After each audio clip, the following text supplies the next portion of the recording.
But the industry I loved has tried to silence me. I won't give up, not for me, but for everyone who believes in my music, and most times he would tell the public to hold his former boss responsible if anything should happen to him. The video went viral. People across Nigeria began to speak out against the injustices in the entertainment world. His story of defiance against a powerful music label resonated with people across Lagos and Nigeria. Toby became a symbol of courage, someone who wouldn't allow himself to be bullied into silence, no matter the cost. In bustling Lagos markets, Danfo buses, and upscale cafes, his songs played on repeat. His lyrics, often raw and emotional, reflected his struggles and inspired his listeners.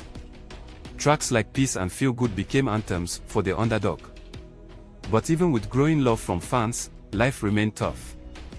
The scars from the attacks were both physical and emotional, and Toby sometimes felt like giving up. Yet, Toby wasn't alone.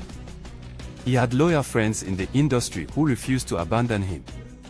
One of them was Sei, a fast-rising Afrobeat artist who had always admired Toby's work. Another ally, Bella, a popular musician in Nigeria and a close friend to Toby. Together with these friends, Toby began to rebuild. The record label wasn't done with him, and the threats loomed like dark clouds on the horizon. Though Toby had built a fortress of love and support around his wife and son, he knew the threats from the record label were far from over. His family was his safe haven, and he did everything to protect them, keeping them out of the public eye, moving them to a secure neighborhood, and ensuring they were always surrounded by trusted friends. However, his enemies grew more desperate as their attempts to silence him failed. Despite the fear, Toby refused to let the label win. He continued making music, performing at events, and speaking out against the corruption in the industry. His defiance only seemed to embolden his enemies. One day, after a long studio session, Toby returned home feeling unwell.